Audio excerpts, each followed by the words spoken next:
welcome to this week's episode of Gardener's Plot, what's new in the garden. So I thought we'd do a little bit of a tour of Gardener's Plot for any newbies, reintroduce the animals and stuff like that, see how they're getting on, catch up and all that jazz. Right, might as well start with Teddy. So, Teddy is a ferret. Come on now. This is Teddy. We breeding season again, are we? So, let me explain what's happening here. Ferrets have a breeding season. You're a little bit early for breeding season. And when males mate with a female, they tend to grab them by the scruff of the neck and carry them off to the bedroom. So this is basically what Teddy's trying to do to me. It doesn't hurt, all it is slight pressure. Sort of halfway through breeding season, when he's the most intense, I sometimes don't handle him just because it's constant and the pressure is a little bit more than normal. But at the moment it's the beginning, so he's not too bad. So at least he stays quiet. Can we not bite like a fleshy part?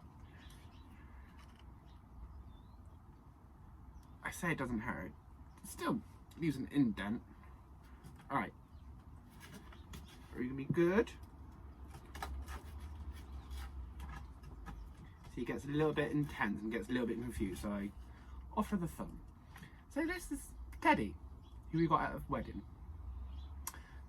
Yes. He's our wedding favour, weren't you? Basically me and him had a connection and he had to come home with us. The other half had no choice. But he's our boy. I say our boy, he's my boy, aren't you, Teddy? So, this is Teddy. Okay.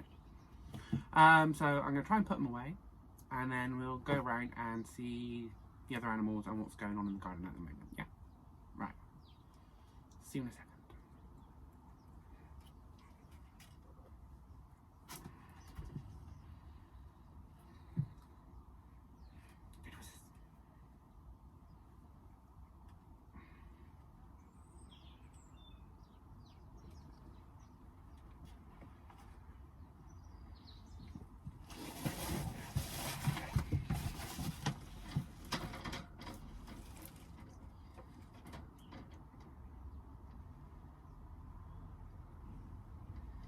Teddy, you're gonna have to let go in a minute.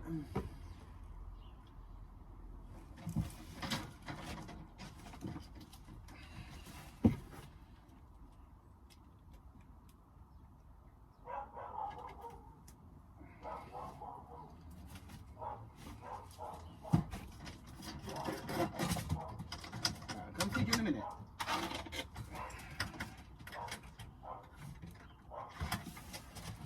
Alright, let's start on this one.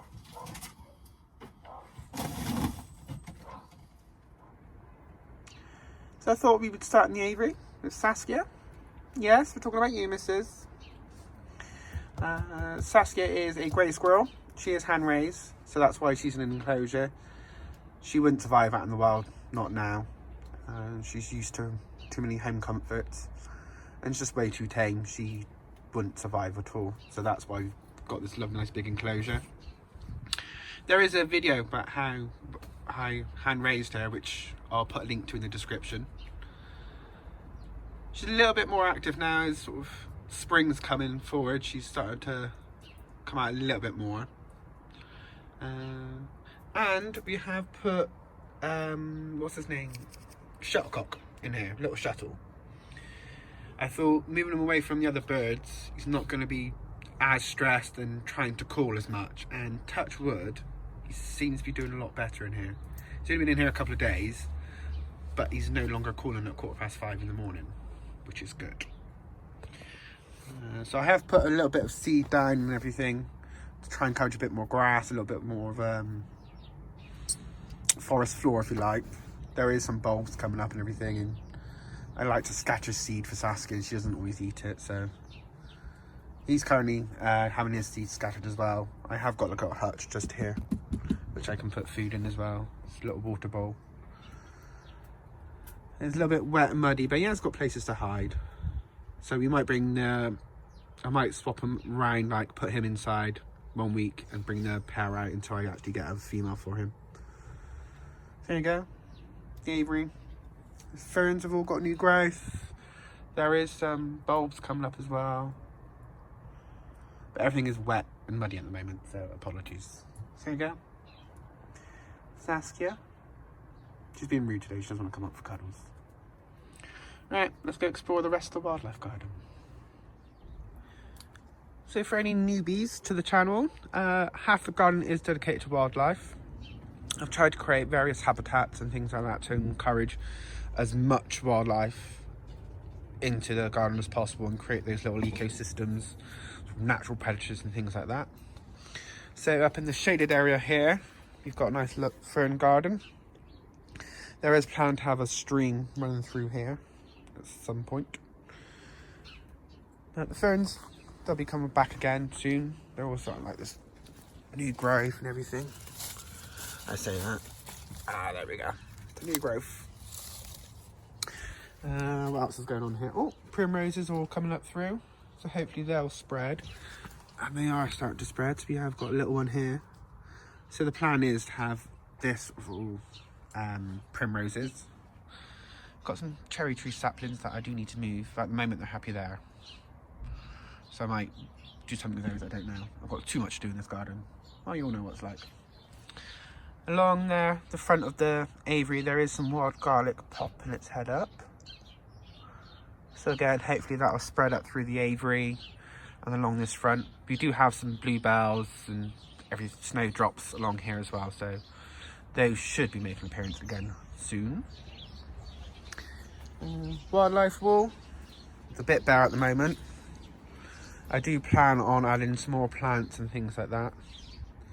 That'll be a project in itself to sort of revamp it. That tank could do with a bit of a drain as well. I don't know what's going on in there. Frightened to look inside. And also behind here is our massive compost pile. That bit of green there should be up in that nest box, but with wind and everything, it's gone a bit nuts. So that is, as I said, like the wildlife compost. So I chuck all old branches and everything like that, and it gradually it fills a gap, and it provides a habitat for various critters. There's a whole playlist on how I built the wildlife wall as well. There's even like a little nest box behind there full of straw. Don't know if anything's using it. Not brave enough to have a look inside. Oh, we might just see Shuttle running along. Little Shuttle. So there is plan to get him a girlfriend or a boyfriend, whatever he wants. We'll see what happens. So, wildlife pond. Hopefully you enjoyed the video last week of all the froggies. Still lots of frog spawn. Lots and lots of frog spawn. So I still need to clear out this water parsnip, but at the moment with all the frogs breeding, I don't want to disturb them too much. So when I think once spring fully hits, then I can start doing the pond and get ready for the coming year. Figwort's coming on as well. Same with the iris, all got new growth. So that area there is a bog garden. I was supposed to dig it out and reline it, but it seems to be doing itself sort of its own bog garden. So I might just start adding bulbs to it and see what happens. This is also my little meditation area as well. I like to sit up here, watch the frogs in the pond, trying to see if you can identify any little fish swimming around and things like that. Watching Saskia and a little Shuttle. There you go. And then this is American ivy. Currently not in still winter mode, but during summer this is just a carpet of green. Well, I say carpet, a wall of green I should say.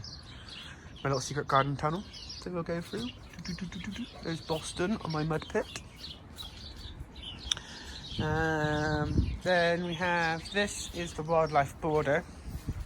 So from this point onwards, my back's against this fence, is wildlife.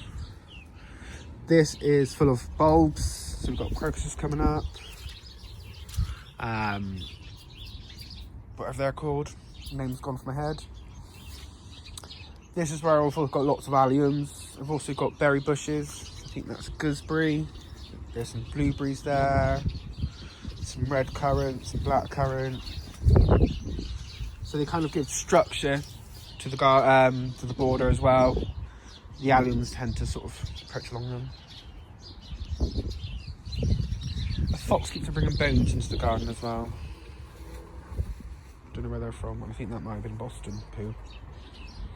The joys of animals. And then that's just a rockery again. It's a bit bleak at the moment, but spring, summer, we should have life again. Same with that. That bush will come back to life. Same with the rose. I need to sort of keep an eye on that. It's twined with a cherry tree, so at the moment I'm kind of leaving it to its own thing.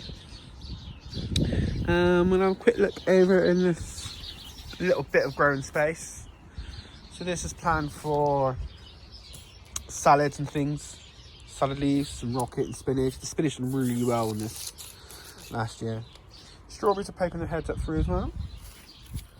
So I need to start planting some more strawberries on here. And now this is a strawberry wall. Rhubarb has gone a bit epic. Rhubarb's doing really well. There's a nice little one on the side as well. Still don't know what to do with this area. I might just have this as like spuds or beans or sweet corn. I don't know. Your guess is as good as mine. And then obviously grapevine, which done really well last year with grapes. So waiting for that to come back into life. We'll ignore the greenhouse. I'll put my hand up so you can't see it. There you go. This is the wildlife garden. Oh, and also dotted around as well are various little characters. There's a cat, there's a bird, there's an owl, a frog. And also I've got these homemade nest boxes. So you don't have to go out and buy a box. You can put up an old shoe. I filled it with moss. There was a bit of interest last year, but I think they got spooked by Saskia, possibly. But hopefully once the ivy comes back over, we'll create these nice little nest boxes. They do work apparently. Alright, that's pond, ooh, pretty. Right, let's go check out my mud pit. I did forget to mention, a couple of episodes ago, I set up this little greenhouse with some seed trays. I think it was Storm Dennis, or it could have been the storm before that. And yeah, it all came down. Managed to save all the seeds. So I put them inside, but the greenhouse got demolished. Yay. Then that's compost behind, so nice and out of the way. Water butts. I tend to use my green bins as water butts. There is some fry in there, some goldfish fry. I did see them this morning. Bit of a glare on it. They might come back. Herb garden. So Hazel has helped me out by trimming back all the old mint. There is some garlics there, which I planted last year and forgot about. Might have to pull them up and have a look.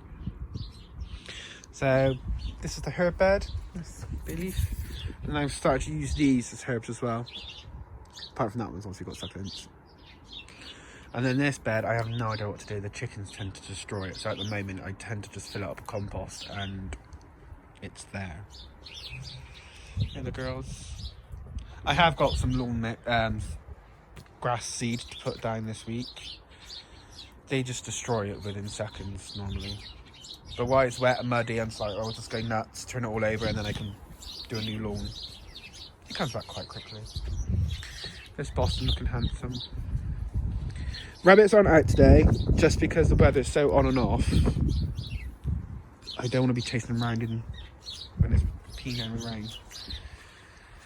The girls try and make themselves comfortable in the dog bed. Right, what? Right, Boston's wants to say hello.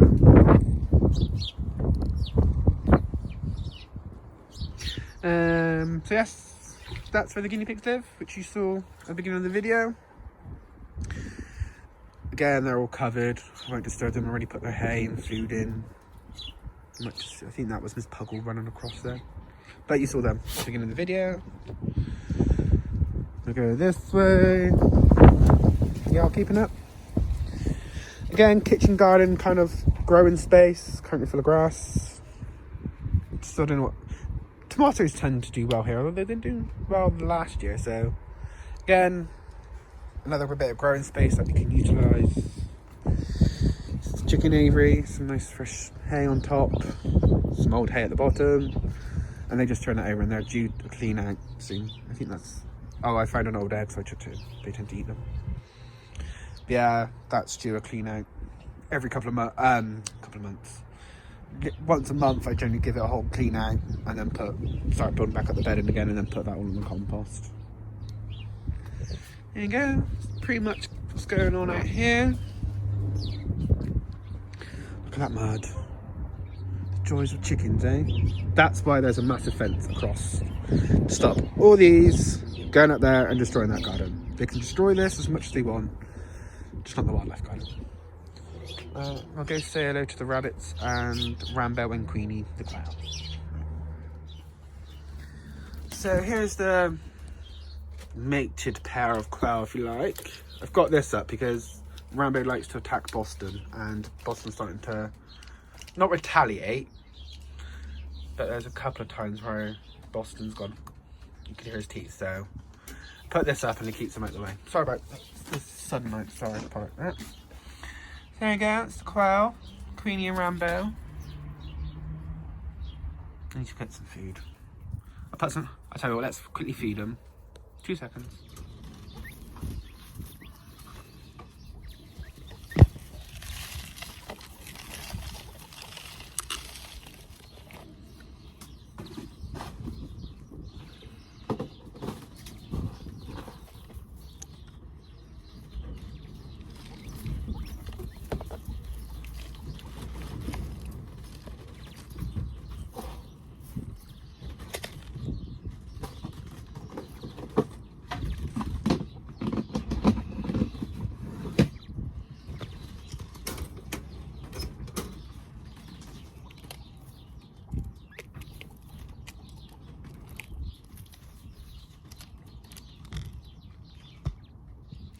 There you go, that's those topped up a little bit. I generally don't fill the entire hopper up because it goes everywhere and the mice get free food.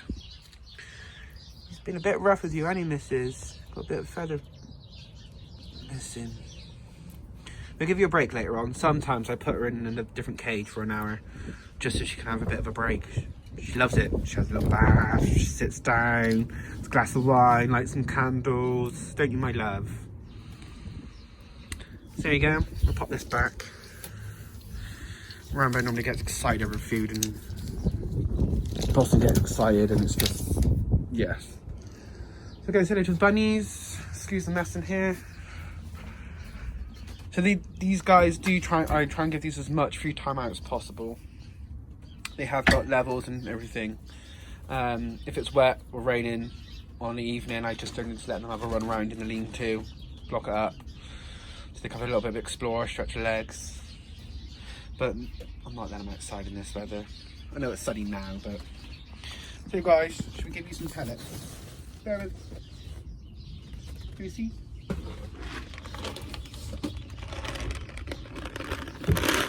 I know, no.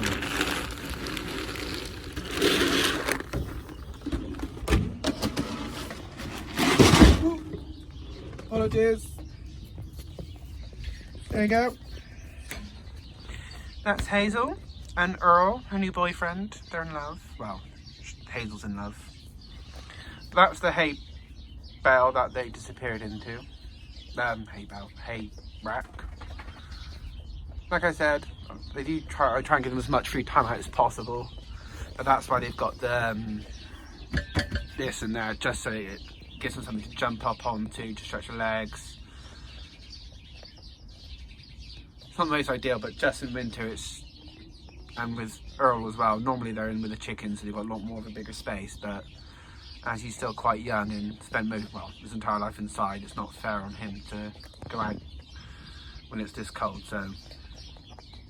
Yes, we're talking about you too. There you go. I think that's it for animal list. Apart from Maddie. Let's head to Maddie. Maddie, there's Maddie. Sorry, the camera went a bit weird a minute ago. That's Moo. Yes, talk about you. Alright, look at this mess. There you go. It's Bunny. Oh, sorry, Earl. Right. Let's go back up to the shed. Right, that's tour done. Sorry about that little bit of editing with the camera a minute ago. My fat thumb pressed the button.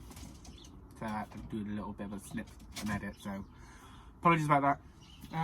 Yes, that's the animals. The animals that I didn't show you that we also have is Fred, which is an African grey parrot. She wasn't very well. Just before Christmas, she was sick as a parrot. She's all fine now. She's still got her attitude's come back a little bit. I can still give her cuddles, but she's got her fighting spirit back, shall we say.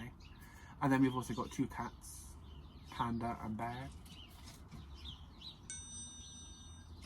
Bear is the tabby and Panda is the tortie. She's my firstborn. And then we've also got two goldfish as well. They're currently inside. I need to upgrade their tank and everything. So yeah, I know it's a bit of a thing today, but that is what's going on at Garmin's plot at the moment. Next week, I have no idea what I'm going to do next week. I'm going to need a bit of tidying. I need to rebark a few things. This shed needs sorting out. This kind of needs an entire week dedicated to it. Doesn't it, Ted? I'll feature in a minute. Right, that's it from me. Hope you enjoyed the tour. Probably going to do a pets TV this week. Just the way the weather is, I don't really fancy leaving now. Can't wait out in this rain. So, no pet TV this week. Competition is still running. So please like, subscribe, comment, invite friends, share, and all that jazz. We know what's going on. Go and follow us on Instagram and Facebook. Right. That's it from me, and I'll see you all later. People